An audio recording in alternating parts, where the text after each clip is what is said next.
வாழ்க வளமுடன். அனைவருக்கும் வணக்கம். இன்னைக்கு ஒரு பாசிட்டிவான பதிவு தாங்க பார்க்க போகிறோம். சனி பகவான், அதாவது சனீஸ்வர பகவானுடைய தாக்கம் வந்துட்டு எங்களால் சமாளிக்கவே முடியலைங்க. போட்டு பாடா படுத்துறாருங்க. கையில் காசே நிற்க மாட்டேங்குதுங்க. 5 பைசா கூட நிற்க மாட்டேங்குது. 10 ரூபாய் வருதுன்னா 20 ரூபாய்க்கு முன்னாடியே செலவு வந்து நின்றுடுதுங்க. அதனால ரொம்ப பணத்தட்டுப்பாடு தான் வந்துட்டு அதிகமாக இருக்குது. அப்படின்னா இந்த ஒரு பரிகாரத்தை நீங்கள் பண்ணி பார்க்கலாங்க. இது வந்துட்டு நீங்கள் சனிக்கிழமை பண்ணுறது ரொம்ப ரொம்ப சிறப்பு. நீங்கள் வேலைக்கு போகக்கூடியவங்க அப்படின்னா நீங்கள் எப்போ வேணாலுமே பண்ணலாங்க. வேலை தான் நம்ம ரொம்ப ரொம்ப முக்கியமானது. ஒரு தொழில், நம்ம வேலை இருக்கிறது தான் நம்மளுடைய தன்னம்பிக்கையும் தைரியத்துக்கும் மூலதனம். அதனால வேலைக்கு போறவங்க நீங்க எப்ப வேணாலும் உங்களோட ஃப்ரீ டைம்ல நீங்க இந்த பரிகாரத்தை பண்ணுங்க. அதனால சாமி ஒன்றும் கோவிச்சுக்க மாட்டார். நீங்க அதை வந்துட்டு பண்ணுங்களாம். சுத்தமான செக்குல ஆட்டின நல்லெண்ணெய், ஒரே 1 ஸ்பூன் உள்ளங்கையில நல்லெண்ணெய் ஊத்திக்கோங்க. இந்த முட்டி, இந்த கால் முட்டியில தான் வந்துட்டு சனி பகவான் வந்துட்டு வாசம் பண்ணுவார். அதனால இந்த முட்டியில வந்துட்டு கிளாக் வைஸா வந்துட்டு நம்ம தேய்ச்சி விடுங்க. அதாவது எத்தனை முறை தேய்ச்சி விடணும்? 8 முறை நீங்க தேய்ச்சி விடுங்க. அப்ப என்ன ஆகும் அப்படின்னா, எள்ளு எண்ணெய், நல்லெண்ணெய் பார்த்தீங்கன்னா எள்ளு எண்ணெய் சனி பகவானுக்கு உகந்ததா. இன்னொன்று பார்த்தீங்கன்னா முட்டி, அதுவும் வந்துட்டு முட்டி கால் அப்படின்னாலே வந்துட்டு சனி பகவானுடைய ஆதிக்கம் இருக்கக்கூடிய இடம். அப்புறம் வந்துட்டு 8, அந்த 8 அப்படிங்கிற எண் வந்துட்டு சனி பகவானுக்கு உரிய எண். அதனால இந்த 3ம் சேரும் பொழுது நம்மளுக்கு சனி பகவானுடைய 3 சனி சேரும் போது என்ன ஆகும்? நீங்க என்ன கேட்குறீங்களோ அதை கொடுப்பாருங்க. கஷ்டத்தை தளர்த்திக்குவாரு. கொடுக்காம இருக்க மாட்டாரு. கஷ்டங்களே கொடுக்காம இருக்க மாட்டாரு. கொடுப்பாரு, கொஞ்சம் தளர்த்தி கொடுப்பாருங்க. நம்ம தாங்கக்கூடிய அளவுக்கு கஷ்டத்தை கொடுப்பாரு.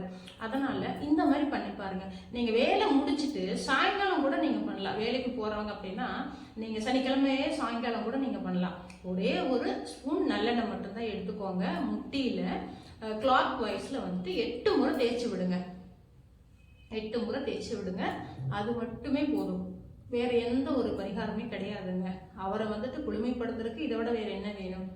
நீங்க கேட்டதை கொடுப்பார். கஷ்டமா இருக்குதுப்பா, எங்களால சமாளிக்கவே முடியல, தாங்கவே முடியல, எதுக்கு தான் இவ்வளோ கஷ்டம் கொடுக்குறீங்க சனீஸ்வர பகவானே அப்படின்னு அவரை வேண்டிக்கிட்டே நீங்க தேய்ச்சிக்கிட்டே இருங்க. கண்டிப்பா வந்துட்டு அவர் கொஞ்சம் கோபங்கள் குறையுங்க.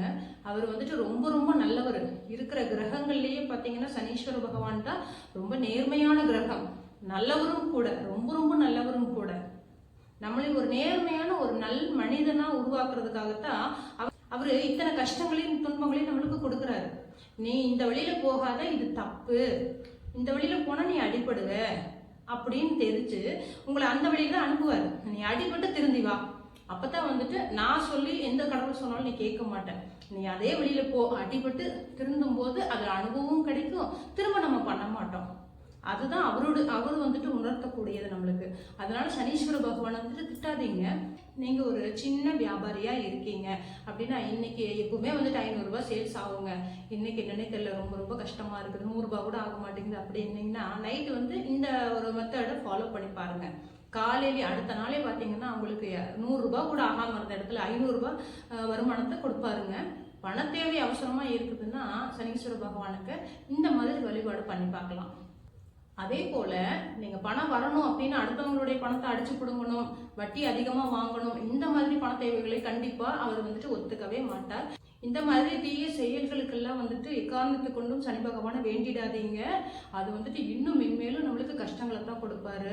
அடிமேல் அடி கொடுத்து வெளுத்தெடுத்துருவாருங்க. அதனால வந்துட்டு அடுத்தவங்களுடைய சொத்துக்கும் பணத்துக்கும் நம்ம ஆசைப்படாம நம்மளுடைய உழைப்பு, நேர்மையான உழைப்பு இருக்கு, அதுக்கேற்ற பலனை கொடுங்க அப்படின்னு சொல்லி வேண்டுங்க.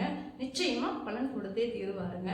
இந்த முட்டியில தான் வந்துட்டு, இந்த காலில் தான் வந்துட்டு அதிகமாக சனீஸ்வர பகவானுடைய ஆதிக்கம் இருக்கும். அதனால முடிஞ்ச அளவுக்கு சுத்தமாக வைக்கணும். காலில் வந்துட்டு சொட்டை இல்லாமல் கழுவணும், அழுக்கா இருக்கக்கூடாது, நெயில் எல்லாம் வந்துட்டு நிறைய வளர்க்கக்கூடாது. நெயில் அதிகமாக இருக்கு அப்படின்னா அதெல்லாம் கட் பண்ணி நீட்டாக வச்சுக்கோங்க. சுத்தமாக இருக்கிறத வந்துட்டு இந்த விஷயங்களை கூட அவர் வந்துட்டு திருத்துறாருங்க நம்மளை. அதனால கை காலில் இருக்கக்கூடிய நகங்களை பெருசா விளத்தாம அழுக்கு படிக்காம நீட்டா வைங்க. அவர் ரொம்ப மனம் குளிர்வாருங்க.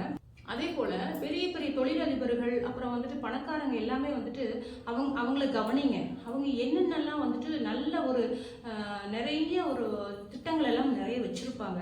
அவங்க கிட்ட இருக்கக்கூடிய நல்ல விஷயங்கள், நல்ல ஐடியாஸ்கள் எல்லாமே நம்ம எடுத்துட்டோம் அப்படின்னா நம்மளுடைய வாழ்க்கைக்கு வந்துட்டு அதை பயன்படுத்திக்கலாம் இல்லையா? அதனால பெரிய மனிதர்களாக இருக்கக்கூடியவங்களை வந்துட்டு நம்ம அதிகமாக வந்துட்டு பின்பற்றணும். அப்பதான் வந்துட்டு நம்மளுடைய வாழ்க்கைக்கு அது உபயோகமா ஏதோ ஒரு இடத்துல நமக்கு உபயோகமா இருக்குங்க. இந்த பதிவு உங்களுக்கு உபயோகமா இருக்கும் அப்படின்னா நம்மளுடைய சேனலை மறக்காம லைக் பண்ணி சப்ஸ்கிரைப் பண்ணிக்கோங்க. முடிஞ்ச அளவுக்கு எல்லாருமே நிறைய தண்ணி குடிங்க. தண்ணி குடிக்கிறது உடம்புக்கு ரொம்ப ரொம்ப நல்லதுங்க. அடுத்த ஒரு பாசிட்டிவான பதிவில் சந்திக்கலாம். நன்றி, வணக்கம்.